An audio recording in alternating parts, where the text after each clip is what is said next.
نبی پاک صلی اللہ علیہ وسلم کے مدینے آنے سے پہلے ایک شخص تھا، عبداللہ بن ابی سلول اس کا نام تھا۔ تو مدینے والے لوگ اس کو اپنا پیشوا مانتے تھے، اوس بھی خزرج بھی، اس کی تاج پوشی بھی کی، بڑی اس کی منتا تھی۔ جب حضور آ گئے تو اس کا کاروبار بند ہو گیا۔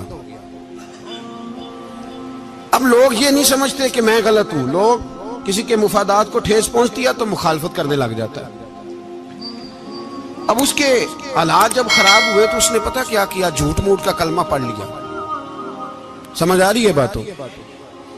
جھوٹ موٹ کا، اور منافقوں کا ایک ٹولہ اس نے تیار کر لیا جس کا قرآن مجید نے سورہ منافقون میں ذکر کیا۔ ایک جنگ کا موقع تھا، نبی پاک صلی اللہ علیہ وسلم تشریف لے گئے تو عبداللہ بن ابی سلول بھی چلا گیا۔ حضرت عمر فاروق رضی اللہ تعالیٰ عنہ کے ایک غلام تھے، وہ پانی لینے کنویں پہ گئے۔ ادھر سے انصار میں سے، چونکہ حضرت عمر کے غلام مہاجر تھے، انصار میں سے ایک شخص پانی لینے پہلے سے آیا ہوا تھا۔ پانی بھرنے میں کوئی اختلاف ہو گیا، جھگڑا ہو گیا، مار کٹائی تک نوبت آ گئی۔ حضرت عمر کے غلام نے کچھ چیز مار دی، اس شخص کو زخمی ہو گیا۔ اس نے پکارا، عبداللہ بن ابی سلول نے سمجھا کہ موقع اچھا ہے، دوڑا ہوا آیا اور آ کر اس نے کہا، انصار مدینہ بھاگ کے آؤ، جلدی آؤ،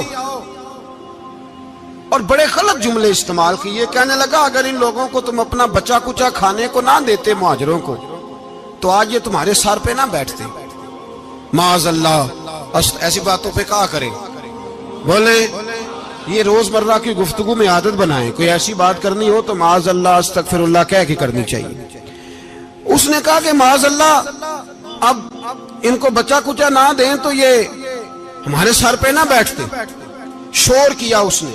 ہمارے ہاں بھی سیانے بندے پنچایت کے لوگ وہ کہتے ہیں تو اس برادری کے بچے سے ہی مار کھا ہے، پتہ ہی نہیں چلا، جا اسے مار کے آ، سر پھاڑا، یہ کار پھوڑ دے اس کا سر، اور دیکھ میں دیکھ لوں گا بعد میں جو ہوگا۔ یہ عقل مند لوگوں کے مشورے نہیں، یہ جاہل لوگوں کے مشورے۔ ناراض نہ ہونا، پر یہ نبی پاک صلی اللہ علیہ وسلم نے فرمایا ہے، حضور کا فرمان ہے۔ یہ کن لوگوں کا کام ہے؟ بول کے بتائیں، بول کے۔ پڑھے لکھے سیانے بندے اس طرح کے مشورے یہ بالکل نہیں دیتے، جاہلوں کا کام۔ پکارا، مہاجر سارے اکٹھے ہو گئے، انصار سارے آ گئے، اور جب انصار آئے تو مہاجرین کو بھی پکارا، مہاجر بھی آ گئے۔ اب وہ گتھم گتھا ہونے لگے تو کسی نے جا کے محبوب پاک کے کان میں کہا، یا رسول اللہ وہاں تو مہاجر انصار لڑنے لگے۔ وہ پرانی لڑائیاں پھر سے جاگ گئی ہیں۔ نبی پاک تشریف لائے، حضور نے وہاں لفظ بیان کیے، فرمایا یہ تم نے کیا جاہلوں جیسا کام شروع کیا ہوا ہے؟ یہ کون سا کام ہے؟ اللہ کرے ہم سب اس کام سے باز آ جائے، آمین تو کہنا۔ اور تو اس برادری دے منڈے کوئی مار کھائے؟ برادری کیا ہوتی ہے؟ برادری تو تعارف کے لیے، اونچ نیچ کہاں سے آ گئی؟ کہا میرے رسول پاک علیہ الصلوۃ والسلام نے فرمایا تم جاہلوں جیسے کام کر رہے ہو۔ صلح کرائی، بات رفع دفع کرائی، لوگ چلے گئے، معاملہ ٹھنڈا ہو گیا۔ لیکن عبداللہ بن سلول نے کہا کہ میں یہ موقع خالی نہیں جانے دوں گا۔ پھر گیا وہ اور جا کے انصار مدینہ سے کہنے لگا، ایک دفعہ جا لینے دو مدینے، تم نے میری بات نہیں نہ سنی تو جو وہاں بڑے سردار بیٹھے ہیں ان سے بات کروں گا، اور معاذ اللہ ثم معاذ اللہ ہم ان بے عزت لوگوں کو مدینے سے نکال دیں گے، وہاں صرف عزت والے رہیں گے۔ یہ غلط جملے اس نے ادا کیے جس کو قرآن پاک نے سورہ منافقون میں بیان فرمایا ہے۔ اس نے یہ بات کی۔ ایک صحابی تھے حضرت زید رضی اللہ تعالیٰ عنہ، وہ سن رہے تھے، آ کے عرض کی، یا رسول اللہ صلی اللہ علیہ وسلم عبداللہ بن ابی سلول تو اس طرح کہہ رہا ہے کہ مدینے جا کے عزت والے دوسروں کو نکال دیں گے، اور تم اگر اپنا بچہ انہیں نہ دیتے تو معاذ اللہ آج یہ ایسا نہ کرتے۔ حضرت عمر نے بھی سن لیا، حضرت عمر نے بات سن لی، تلوار نکالی اور دوڑے۔ حضور نے بازو پکڑا، فرمایا کدھر جا رہے ہو؟ کہا یا رسول اللہ اگر آج سزا نہ دی تو کل اور بات بھی کرے گا، اور اگر آج ایک قتل ہو گیا تو باقی سیانے بن جائیں گے۔ یا رسول اللہ مجھے چھوڑے، میں ماروں گا۔ حضور نے فرمایا عمر چپ کر، وہ جھوٹ موٹ کا کلمہ پڑھتا ہے، لوگ کہیں گے کہ محمد ابن عبداللہ نے اپنے ساتھی مارنے شروع کر دیے۔ چپ کر، حوصلہ کر، صبر کر، دلیری کر۔ حضرت عمر کہتے ہیں میری حضور کے کہنے پر میں ٹھہر تو گیا، پر وہ میرے اندر جو آگ لگی ہوئی تھی ٹھنڈی نہیں ہو رہی۔ کہتے ہیں میں چپ تو کر گیا۔ نبی پاک علیہ السلام نے پوچھا عبداللہ بن نبی سلول سے، تو نے یہ کہا ہے؟ کہنے لگا حاشا وک اللہ، میں نے بات ہی نہیں کی۔ ہاں، اب لوگ کہنے لگے کہ زید تو نوجوان ہے، تو یہ بوڑھا آدمی ہے، چلو صحیح کہتا ہوگا۔ حضور بھی خاموش ہو گئے۔ اللہ پاک نے قرآن مجید نازل فرما دیا، فرمایا اللہ نے سن لی ان کی بات جنہوں نے یہ کہا ہے، اور پھر لفظ بڑے حسین ہے، فرمایا یہ کہتے ہم عزت والے ہیں؟ نہیں، وَلِلَّهِ الْعِزَّةُ وَلِرَسُولِهِ وَلِلْمُؤْمِنِينَ، فرمایا عزت تو اللہ کے پاس ہے، اللہ کے رسول کے پاس ہے، اور عزت تو مومنوں کے پاس ہے، مومنین کے پاس عزت ہے۔ یہ قرآن پاک نے سارا مضمون بیان کر دیا کہ عبداللہ بن نبی سلول غلط کہتا ہے اور حضرت زید صحیح کہتے ہیں۔ حضور نے کچھ نہیں فرمایا، جا رہا ہے قافلہ۔ جب مدینے کی سرحد آ گئی نا، حدود مدینہ منورہ کی شروع ہوئی، تو عبداللہ کا اپنا بیٹا، اس کا نام بھی عبداللہ بن عبداللہ تھا، اپنا بیٹا اس کا بڑا مخلص جانثار غلام تھا میرے رسول پاک صلی اللہ علیہ وسلم کا، وہ تلوار لے کے مدینے کی حد پہ کھڑا ہو گیا اور کہنے لگا میرے باپ، تو نے اتنی بے ایمانی کے لفظ کہے کہ میں ان کو نکال دوں گا؟ کہے اپنی زبان سے کہ میں ذلت والا ہوں، رسول پاک کو اللہ نے بڑی عزت عطا فرمائی، کہے ورنہ میں تیری گردن کاٹ دوں گا۔ بول، کہے حضور بھی عزت والے اور نبی پاک کے غلام بھی عزت، کہے اپنی زبان سے، کہے میرے رب کا یہ فرمان ہے وَرَفَعْنَا لَكَ ذِكْرَكَ، ابھی میں خود تیرے لیے تیری شانوں کو بلند فرما دوں گا۔ تو کہا کہے، تو دشمن ہو کے کہنے لگا میرے بیٹے مجھے معاف کر دے، مصطفیٰ تو بڑی عزتوں والے، ان کے غلام شانوں والے۔ جب بیٹا تلوار لے کے سامنے کھڑا ہوا، شہرت ہوئی، اب نبی پاک نے حضرت عمر کی طرف دیکھا، کہا عمر تیری بات صحیح تھی، اب جو ہوا یہ زیادہ صحیح تھا، وہ میں نے تجھے کہا حوصلہ کر، تدبر کر، وقت کا انتظار کر، یہ صحیح ہوا کہ وہ صحیح تھا۔ تو حضرت عمر فاروق کہنے لگے یا رسول اللہ، میں گواہی دیتا ہوں آپ واقعی اللہ کے سچے رسول ہیں صلی اللہ اتنی اچھی رائے، وقت فیصلہ کرتا ہے، تدبر سے چلے، دانائی سے چلے، علم پیدا کریں، بردباری۔ ہمیں کئی دفعہ سجدہ صاف کرنا پڑتا ہے، ہم جو کہتے ہیں بات اس کے الٹ نکل آتی ہے۔ ہم کسی شخص کے بارے میں کچھ تبصرہ کر بیٹھتے ہیں، کچھ عرصے کے بعد ہمیں پتہ چلتا ہے کہ وہ تو ایسا تھا ہی نہیں، ہم نے غلط بات کر دی۔ ہم بغیر تحقیق کے، بغیر تفتیش کے، حوصلہ نہ ہونے کی وجہ سے، صبر نہ ہونے کی وجہ سے ہم بہت سارے کام کر گزرتے ہیں، پھر ہمیں نقصان ہوتا ہے۔ اپنی زندگی میں حلم نہ چھوڑیں، حوصلہ نہ، لڑائیاں ہوتی ہیں نا گھروں میں، اس کی وجہ خامد ہوتا ہے، بیوی نہیں ہوتی۔ یہ بات گھر جا کے بتانا کہ آج انہوں نے کہا ہے۔ لڑائی کی وجہ کون ہوتا ہے؟ نہ بولو تسی، پر میں تے آنکھ ہی چھڑے ہے، وہ تو ریکارڈ ہو گیا ہے۔ لڑائی کی وجہ کون ہے؟ جڑے باتیں لڑتے ہیں وہ کوندے ہی نہیں پے۔ وجہ کون بنتا ہے جی؟ کیوں بلا؟ اس لیے کہ نبی پاک صلی اللہ علیہ وسلم نے فرمایا عورت کی اگل آدھی ہے تو تیری تو پوری ہے نا، جس کا مطلب ہے لڑائی اگر بچ سکتی تھی تو مرد کی وجہ سے بچ سکتی تھی، گھر میں امن ہو سکتا تھا۔ کہتے ہیں جی یہ بڑی بیوقوف ہے، میری سنتی نہیں۔ تو میں نے کہا جو اس سے بحث کر رہا ہے وہ سیانا ہے؟ بولیں، جو بحث کر رہا ہے وہ عقل مند ہے؟ بندہ تو چلو تھا وہ دانشور، شیکسپیئر، باتیں بعض اوقات اس کی کچھ ایسی ہیں۔ اس سے کسی نے پوچھا تھا عورتوں سے کون جیت سکتا ہے بحث میں، تو اس نے کہا تھا وہ جو ان سے بحث نہ کرے، جو ان سے بحث۔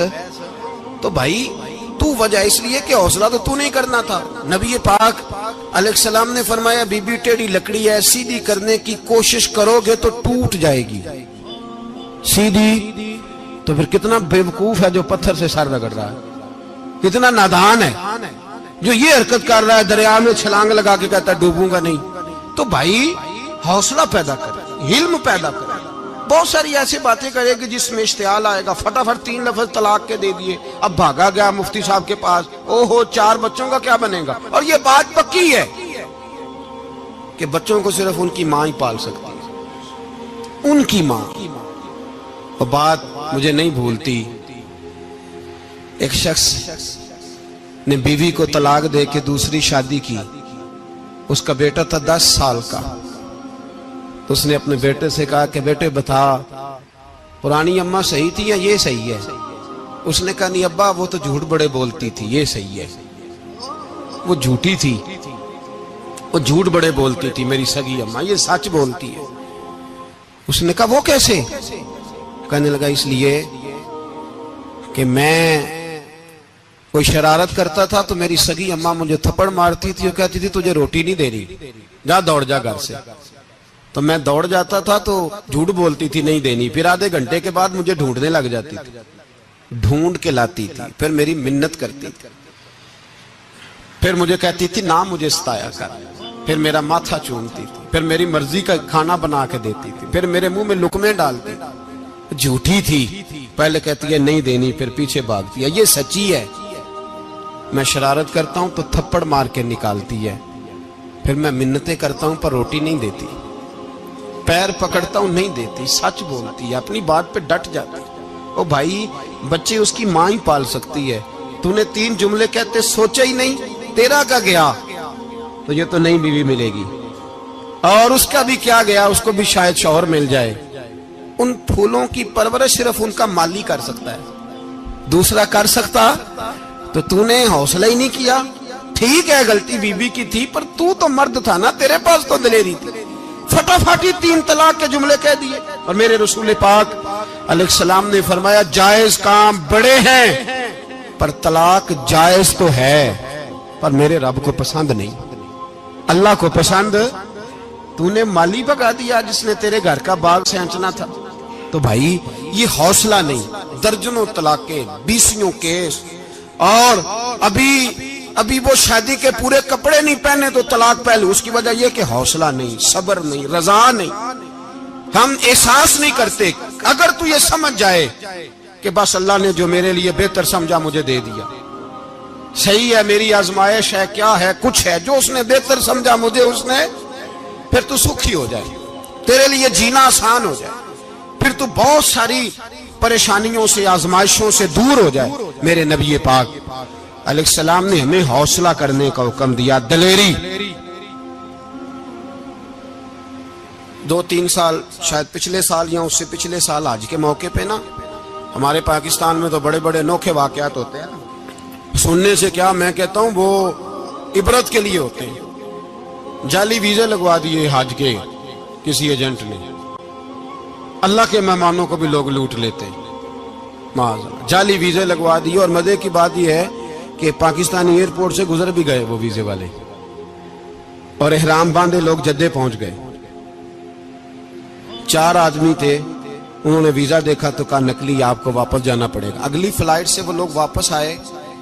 آپ مجھے بتائیے ان کی جب وہ چھوٹے چھوٹے کلپ آئے، میڈیا نے ان کی باتیں سنی تو ان کے آنسو نہیں تھمتے تھے.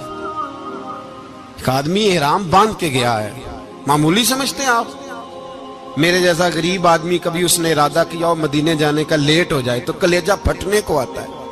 کچھ مجبوریاں پیروں میں آ جائے، نہ جا سکے تو پتہ نہیں کتنی توبہ کرنے کو دل کرتا ہے کہ کہیں غلطی تو نہیں ہو گئی، کوئی ایسی بات تو نہیں نکل گئی. یقین کریں طبیعت پریشان ہو جاتی، یار کوئی ایسا کام تو نہیں ہوگا جس کی وجہ سے یہ بات ہوئی. 4 آدمی لوٹ آئے، حالات خراب ہو گئے، لوگ رو رو کے قصے سناتے تھے. لیکن میرے رسول پاک علیہ السلام کا حوصلہ دیکھو. حضور کعبے کا بھی کعبہ، حضور مالک، حرم کے مالک مطلق، جن کے صدقے اللہ نے کعبہ کو بیت اللہ بنایا. حاجیو آؤ شہنشاہ کا روضہ دیکھو، کعبہ تو دیکھ چکے اب کعبے کا بھی کعبہ دیکھو. حضور 1400 صحابہ کو لے کے گئے عمرہ کرنے. مقام حدیبیہ پر پہنچے تو کافروں نے روک لیا، ہم عمرہ نہیں کرتے. تو اور میں خادم اور جو وارث و مالک ہیں 1400 صحابہ، ہم نہیں عمرہ کرنے دیتے، واپس جائیے. صلح لکھی جا رہی ہے. صلح کی شرطیں کیا ہیں؟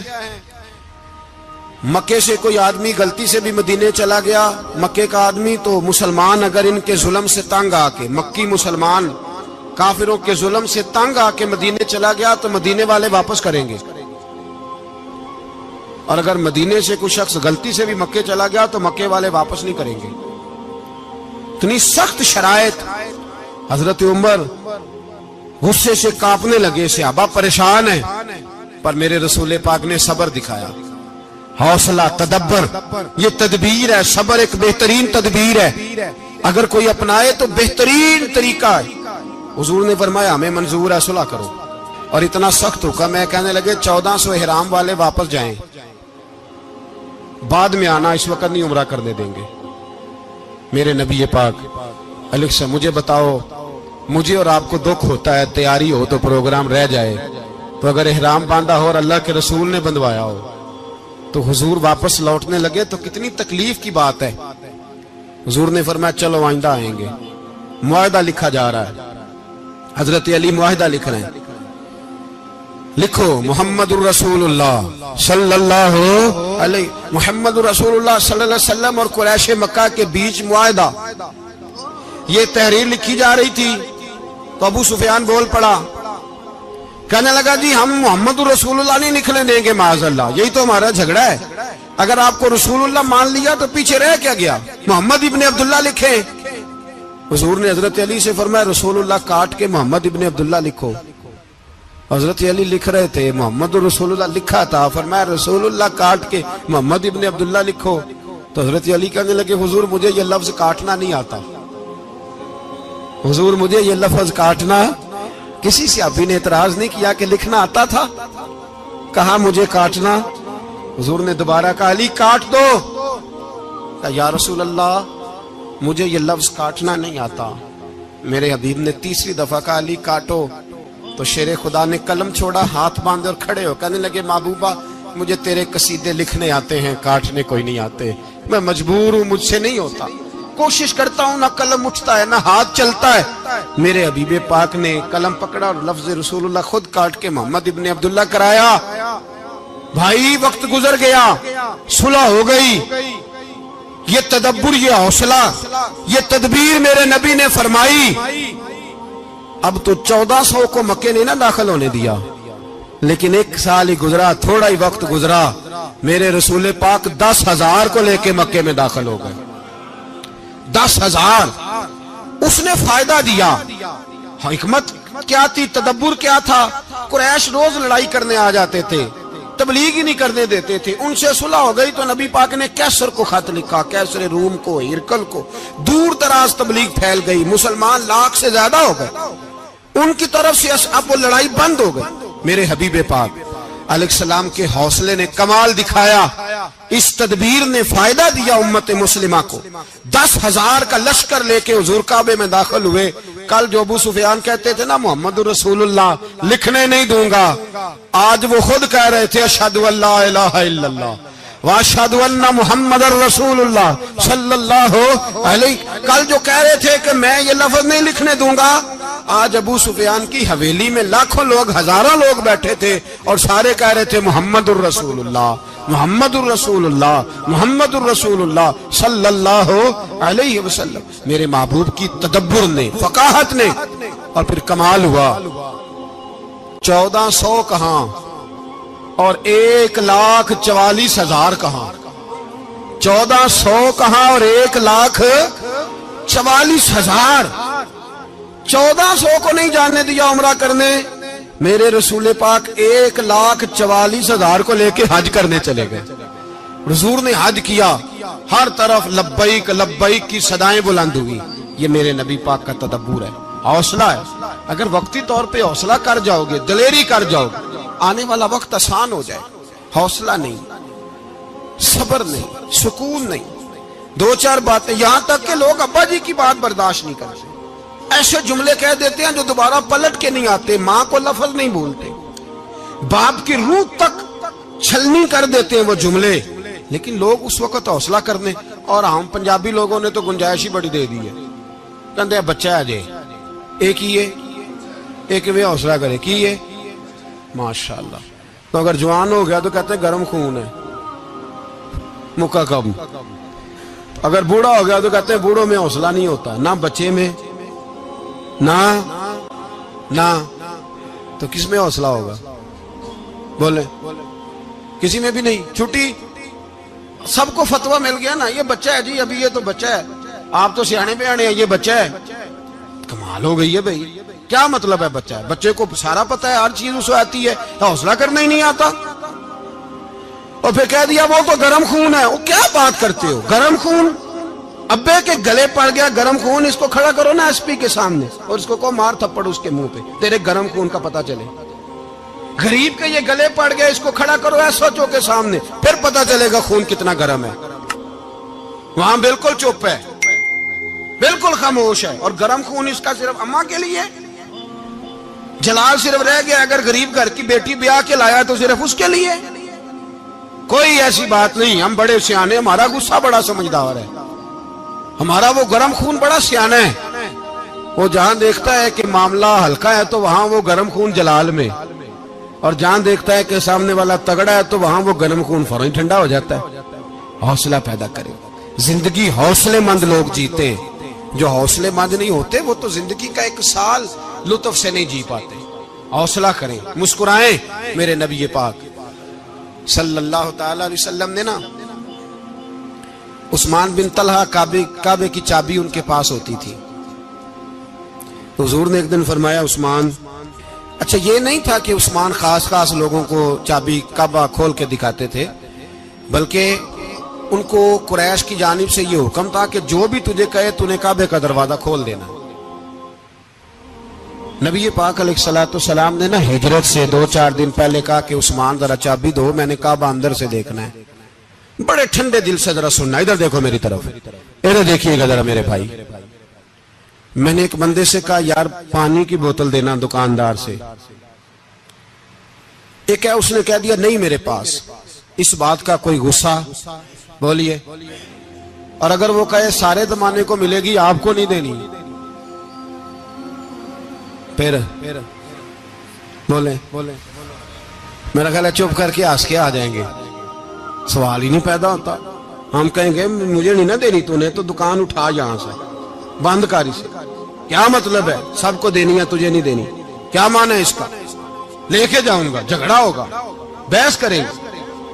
عثمان بن طلحہ سے حضور نے فرمایا دروازہ کھولو, کعبہ دیکھنا ہے. عثمان کہنے لگا میں ساری دنیا کو دکھاؤں گا, آپ کو نہیں دکھاؤں گا. کتنی سخت بات ہے, پر قربان جائیں رسول اللہ کے حوصلے پہ صلی اللہ علیہ. عثمان کہتے ہیں میں نے یہ بات کی تو نبی پاک مسکرانے لگے, اور میں اچھا نہیں دینی, تو حضور نے نا مسکرا کے اور میری کمر پہ تھپکی دی, فرمایا اچھا یاد رکھنا یہ چابی میں تجھ سے لے لوں گا, اور جس کو میرا دل کرے گا میں اس کو دوں گا. عثمان کہتے ہیں روز رات کو نبی پاک کے یہ جملے میرے کانوں میں گونجتے تھے کہ حضور نے فرمایا. کہتے ہیں جس دن پتا چلا نا نبی پاک 10,000 کا لشکر لے کے آ رہے ہیں, تو ابو سفیان میٹنگیں کر رہے تھے, مکے کے سارے سردار تیاری کر رہے تھے, اور میرے کانوں میں ایک ہی لفظ تھا کہ حضور نے فرمایا میں چابی لے لوں گا, پھر جس کو میں چاہوں گا اسے دوں گا. عثمان کہتے ہیں حد ہو گئی, وقت گزر گیا, حضور آ گئے, طواف فرمایا, اور طواف کے بعد میرے نبی پاک علیہ السلام نے فرمایا بلاؤ نا ذرا عثمان کو. عثمان کہتے ہیں میں چابی لے کے آیا تو دوسرا جملہ کوئی نہیں. ساڑھے نا کوئی بندہ مشورہ دے وے دی نہ منیے تے جے کام مونجو ہو جے نا, جن جو نے مشورہ دیتا سی تے وہ نال ہی غوث پاک بن جاندا ہے. تینوں آکھیا سی نا فوراً ہی داتا علی اجمیری ہو جاندا ہے. وہ کہندے تینوں پتہ نہیں میں کڈا ولی اللہ, تینوں میں آکھیا سی میں انج نہ کر, اور بندہ پریشان ہوتا ہے کام الٹ ہو گیا, اور لاگوں آکھی جاندا ویکھو جی میں تے تانوں پہلو ہی آکھیا سی. جی عجیب بات ہے, شیخ چلی کی طرح پیچھے پڑ جائے گا, میں نے تو پہلے ہی کہا تھا. او بس کر یار, اب تو خواجہ معین الدین اجمیری ہو گیا, بس کر. مشورہ ہی ہوتا ہے, کسی کا مل جاتا ہے اور کسی کا نہیں لیا جاتا. فوری طور پہ بندہ اٹھ کے نا تو ولایت کی 4تھی سیڑھی پہ چڑھ جائے گا, کہے گا میں تو ابدال وقت ہوں, میں قطب دورہ ہوں, میں نے تجھے کہا نہیں تھا. بس کر یار, کئی دفعہ مشورے صحیح ہوتے ہیں, کئی دفعہ صحیح. بولیے نبی پاک صلی اللہ علیہ وسلم کی احد کے دن خواہش یہ تھی کہ اندر رہ کے لڑنا ہے. جوان صحابہ نے کہا باہر جا کے لڑائی کرنی ہے, حضور نے باہر جا کے جنگ کی. بظاہر مسلمانوں کو شکست ہوئی, حضور نے ایک دفعہ نہیں کہا کہ میں نے تمہیں کہا نہیں تھا اندر رہنا ہے, بس ہو گیا جو ہو گیا. اب اس میں فٹافٹ اگلے کو حوصلہ دو، کوئی عرض نہیں یار. نبی پاک سب بولیے صلی اللہ علیہ وسلم، میرے حبیب پاک علیہ الصلوۃ والسلام نے نا کہا عثمان کو بلاؤ. عثمان آئے تو عثمان کہتے میں نے چابی دی تو میں تیار تھا، میں تیار تھا کہ اب میری بات ہوگی اور رسوائی ہوگی. لیکن کہتے ہیں قربان جائیں مصطفیٰ نے تو یہ جملہ بھی نہیں کہا کہ میں نے تجھے کہا نہیں تھا، یہ بھی نہیں کہا. حضور نے چابی لی، کعبے کے بت صاف کیے، نماز پڑھی، واپس آئے. فرمایا عثمان میرا وعدہ تھا تیرے ساتھ کہ جس کو میں چاہوں گا چابی دوں گا، یہ لو چابی میں تجھے ہی دینا چاہتا ہوں، لے لو رکھ لو. عثمان کہتے ہیں وہ چابی نہیں میرے طرف آ رہی تھی، میری طرف ایمان آ رہا تھا. وہ چابی نہیں آ رہی، ایمان آ رہا تھا میری جانب. کہتے ہیں میرے ہاتھوں میں چابی آئی اور میری زبان پہ کلمہ توحید جاری ہو گیا. بھائی تدبر، حوصلہ، صبر، رضا. ہمیں تو ٹائم بھی نہیں گزارنا آتا. گھر کا ماحول، گھر کے اندر رہ کے لوگ دکھی ہیں، اس لیے کہ ہماری طبیعتوں میں حوصلہ نہیں. ایک منٹ کے لیے نہیں، ایک سیکنڈ کے لیے بھی ہم یہ برداشت نہیں کرتے کہ چلو تھوڑا انتظار کریں، وقت کو دیکھیں، موقع کو دیکھیں. میرے نبی پاک علیہ الصلوۃ والسلام پہ اتنی مصیبتیں آئیں کہ پہاڑ پہ آتی تو وہ ریزہ ریزہ ہو جاتے، لیکن کسی مقام پر بھی حضور علیہ الصلوۃ والسلام شکوہ کرتے نظر نہیں آتے. ہم غریبی کا رونا روتے ہیں، ہر چوتھا آدمی کہتا ہے بڑا غریب ہوں، لیکن میرے نبی پاک علیہ الصلوۃ والسلام نے چوتھے دن کھجور کھائی، سرکہ کھایا ہے اور موٹے بان کی چارپائی پہ آرام کیا. حضرت عمر نے کہا حضور کتنی تکلیف ہے؟ فرمایا عمر کوئی تکلیف نہیں، تھوڑا سا تو وقت ہے، جنت میں جائیں گے، ساری نعمتیں اللہ نے ہمارے لیے تیار کی ہوئی ہے. راضی بالرضا، راضی بالرضا، کوئی کسی قسم کا مسئلہ نہیں. ہمیں آزمائشیں آتی ہیں، تکلیفیں آتی ہیں، بیماریاں آتی ہیں، لوگ چھوٹی چھوٹی بات پر پریشان ہو جاتے ہیں، ذرا سی بات پر شکوہ کرتے ہیں. میرے رسول پاک علیہ السلام نے فرمایا جب میرا رب کسی کو بیمار کرتا ہے تو 2 فرشتوں کو بھیجتا ہے، جاؤ میرے بندے کی تیمارداری کر کے آؤ. اللہ اکبر، خود رب بھیجتا ہے، جاؤ میرے بندے کی. تو مجھے بتائیے جب اللہ بھیجے تو پھر تندرست خوش نصیب ہوا کہ بیمار؟ جی تندرست پھر خوش نصیب کون ہوا؟ میرے نبی پاک صلی اللہ علیہ وسلم نے فرمایا رب 2 فرشتے بھیجتا ہے، فرماتا ہے پتہ کر کے آؤ میرے بندے کا اس کا کیا حال ہے. حالانکہ اللہ سارے جانتا ہے. فرشتے آتے ہیں، واپس جاتے ہیں، رب کریم پوچھتے ہیں بتاؤ میرا بندہ کیا کہتا تھا؟ اللہ تجھے سارا ہی پتہ ہے، پر ہم سے پوچھتے تو بتا دیتے ہیں. وہ یہ کہتا تھا کہ میں اپنی رب کی رضا پہ بڑا ہی راضی ہوں. وہ تیری حمد کر رہا تھا، تیری تعریف کر رہا تھا، تیرا شکر کر رہا تھا، تیرے لیے کلمات حمد بیان کر رہا تھا. تو میرے نبی پاک علیہ السلام فرماتے ہیں، اللہ فرشتوں سے فرماتا ہے سنو پھر اگر میں اپنے بندے کو اس بیماری میں شفا دوں گا تو اس تندرستی سے زیادہ اچھی تندرستی دوں گا جو پہلے اسے عطا کی ہوئی تھی، پہلے سے اچھی صحت دوں گا. اور اگر اسے اس بیماری میں موت دوں گا تو پھر مرتے ہی اس کے لیے میں جنت کا فیصلہ فرما دوں گا. بھائی جب تو راضی بالرضا رہتا ہے، راضی بالرضا، بڑی سادی سی بات ہے بھائی. آپ گھر گئے روٹی مانگی تو اگر کسی نے کہا نا کہ اتنی تھکاوٹ ہے ٹائم پہ آیا کریں اس وقت، تو روٹی تو وہ بھی مل گئی اور اس میں لذت، وہ سکون نہیں، وہ سکون نہیں. میری اماں جی سالن پکا کے رکھ لیتی تھی تو روٹی جب بھی کوئی مانگتا تھا تو تازی بنا کے دیتی تھی، ان کی طبیعت تھی. تو میں اکثر ان سے کہتا کہ اماں جی پکا کے رکھ دیا کرو. تو کہتے تمہیں خوشی نہیں ہوتی جب تمہاری اماں تازی پکا کے دیتی ہے؟ خوشی ہوتی ہے، طبیعت میں خوشی ہوتی ہے. ان کا مزاج تھا، ذوق تھا، تو ہم سمجھتے تھے یار یہ بڑی سعادت کی بات. تو آپ گھر گئے رات کو تو گھر والوں سے کہا روٹی، تو فوراً اٹھے فوراً، اور انہوں نے کھانا تازہ بنایا اور ساتھ یہ بھی کہا باہر سے نہ کھایا کرے بندہ بیمار ہو جاتا ہے. کتنی ٹھنڈک پہنچتی ہے آدمی کے دل کو، سکون ملتا. تو بھائی بیماری تو آپ نے کاٹ لی، لیکن ساتھ کہو ہو بڑا بیمار ہوں، میں نے تو اتنے گناہ بھی نہیں کیے، ظلم بھی نہیں کیا، کسی کو کچھ بھی. اب بیماری تب بھی کٹ گئی، پر بڑی آزمائش. مریض ڈاکٹر کے گلے پڑ رہا ہے، اس کے لواحقین جھگڑے کر رہے ہیں، بیماری وہ بھی کٹ گئی. اور ایک بیمار وہ ہے جو چارپائی پہ لیٹا ہے اور کہتا ہے جس طرح میرا اللہ راضی اسی طرح میں بھی راضی. تو بیماری اس کی بھی کٹ گئی. حضرت یونس علی نبینا علیہ الصلوۃ والسلام نے ایک دن حضرت جبریل امین ملنے آئے تو جناب یونس علیہ السلام کہنے لگے اے جبریل، اللہ کے نیک بندوں میں جو اللہ کو اس وقت سب سے زیادہ پسند ہے نبیوں کے بعد، توجہ کرنا بات پر، جو سب سے زیادہ اللہ کو پسند ہے نبیوں کے بعد ولیوں میں، اور سب سے زیادہ اللہ جس کو اللہ کی بارگاہ میں عبادت گزار لکھا جاتا ہے، میری اس بندے سے ملاقات کرا۔ تو حضرت جبریل نے جناب یونس علیہ السلام کو ساتھ لیا تو ایک شخص کے پاس پہنچے جو آنکھوں سے اندھا تھا، دونوں ہاتھ اس کے سلامت نہیں تھے اور پورے جسم میں پیپ جاری تھی، ریشہ تھا۔ جب جا کے السلام علیکم کہا نا حضرت یونس نے، اس نے وعلیکم السلام کے بعد پہلا لفظ پتہ کیا کہا؟ اس نے کہا یا اللہ تیرا شکر ہے، یا اللہ تیرا، آپ بھی ادا کریں اللہ کا شکر، یا اللہ تیرا، اللہ تیرا شکر ہے۔ تو حضرت یونس علیہ السلام کہنے لگے تو شروع سے اس طرح کا ہے، نابینا بھی اور ہاتھوں سے معذور بھی اور سارا جسم شروع سے؟ تو بڑے ہی خوبصورت لفظ اس بیمار نے کہے، کہنے لگے نہیں حضور، میں بالکل ٹھیک ٹھاک تھا، جب تک میرے رب نے چاہا کہ یہ دنیا کو دیکھے تو تب تک اس نے مجھے آنکھیں دیں، اور جب اس نے چاہا کہ اب اس کا دیکھنا بہتر نہیں تو اس نے واپس لے لی۔ تو یا اللہ تیرا شکر ہے، اللہ تیرا شکر ہے۔ پھر کہا جب تک اس نے چاہا کہ میرے ہاتھ رہے تب تک رہے، جب اس نے چاہا کہ میرے لیے بہتر نہیں تو اس نے لے لیے، تو یا اللہ تیرا شکر ہے۔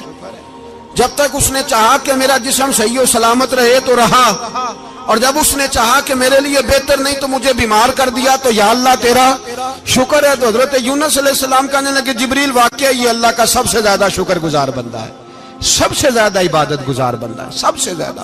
میرے نبی پاک حال میں ہی نفع میں ہے، نعمت ملے تو شکر کر کے نفع، مصیبت آئے تو صبر کر کے نفع، اپنی زندگی میں تحمل، بردباری، علم پیدا کرے، حوصلہ پیدا کرے۔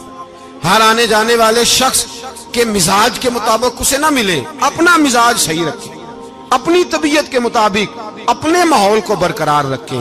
علم کے ساتھ گزارا کرو گے تو رشتہ داروں سے بھی بنی رہے گی، دوستوں سے بھی بنی رہے گی، ہر ایک سے تعلق رہے گا۔ اور اگر آپ کے اندر یہ حوصلہ نہیں تو پھر سارے معاملات پریشانی کا شکار ہو جائیں گے۔ یہ تو آج کا مضمون تھا۔ ہمیں نا لوگ مشورہ دیتے ہیں، کہتے ہیں پیر صاحب درویشوں کو سیاست کی بات نہیں کرنی چاہیے، دیتے ہیں نا مشورہ لوگ، جی تھوڑا تھوڑا بول دیں، تھوڑا تھوڑا دیتے ہیں نا۔ اگرچہ ہم ان کی بات نہیں مانتے، اس لیے کہ اقبال نے کہا تھا جدا ہو دین سیاست سے تو رہ جاتی ہے چنگیزی، جدا ہو دین سیاست سے تو۔ اور پہلا فکرہ یہ ہے کہ جلال بادشاہی ہو یا جمہوری تماشا ہو، جدا ہو دین سیاست سے تو رہ جاتی ہے۔ اس نے کہا جب سیاست اور دین علیحدہ علیحدہ ہوتے ہیں تو چنگیز خان اور ہلاکو خان پیدا ہوتے ہیں۔ سیاست جب تک مسجد کے اندر رہتی ہے تب تک پاک صاف رہتی ہے، وہ گندی ہوتی تب ہے جب مسجد سے نکل جاتی ہے۔ حضرت علی کے زمانے تک مسجد میں رہی، پاک صاف رہی، یزید باہر لے گیا تو گندی ہو گئی، حضرت عمر بن عبدالعزیز دوبارہ مسجد میں لے آئے تو پھر پاک ہو گئی۔ لیکن پھر بھی ایک ساتھی نے مجھے کہا تو اس کی بات میں، سب کی باتیں نہیں مانتا، اس کی بات میری سمجھ میں آئی۔ وہ کہنے لگا جی اصل بات یہ ہے کہ سیاسی تبصرے تجزیے ہم اخباروں میں ٹی وی پہ جا کے بیٹھے، جا کے بڑی مہربانی میری طرف دیکھیں، وہ ہم سنتے رہتے ہیں تو ہمارا دل کرتا ہے مسجد میں صرف ہم رسول اللہ کا پیار ہی سنیں۔ تو میں نے کہا یار تیری بات دل کو لگتی ہے، یہ بات صحیح ہے، چلو یہ نیت اچھی ہے، یہ تیرا نظریہ ٹھیک ہے، مان گئے ہم۔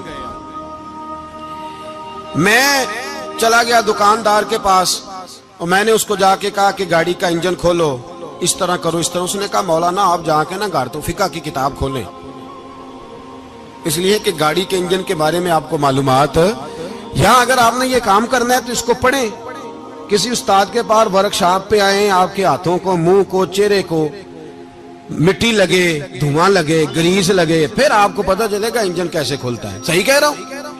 نہیں صحیح کہہ رہا؟ دعا گلہ تو یہاں کر چڑی جائے، صحیح کہہ رہا ہوں جی۔ اگر مولوی کو اجازت نہیں سیاست کی بات کرنے کی اور مولوی کو اجازت نہیں کہ انجن کی بات کرے تو سیاستدان کو اجازت ہے دین کی بات کرنے کی؟ یہاں تو وہ آئے نا مدرسے میں پڑھے، پورا دین حاصل کرے، پھر وہ بولے تو پھر تو ٹھیک ہو گیا۔ لیکن جب اسے